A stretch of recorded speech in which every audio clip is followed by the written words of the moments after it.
Over nearly all of Earth's history, threats have come from nature. Disease, earthquakes, asteroids, and so forth. But from now on, the worst dangers come from us. And it's now not just the nuclear threat. In our interconnected world, network breakdowns can cascade globally. Air travel can spread pandemics worldwide within days. And social media can spread panic and rumor literally at the speed of light. We fret too much about minor hazards. Improbable air crashes, carcinogens in food, low radiation doses, and so forth. But we and our political masters are in denial about catastrophic scenarios. The worst have thankfully not yet happened. Indeed, they probably won't.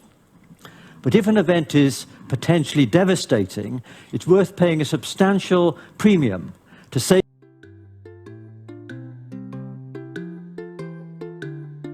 Fret,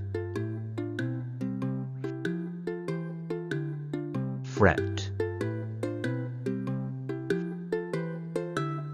fret.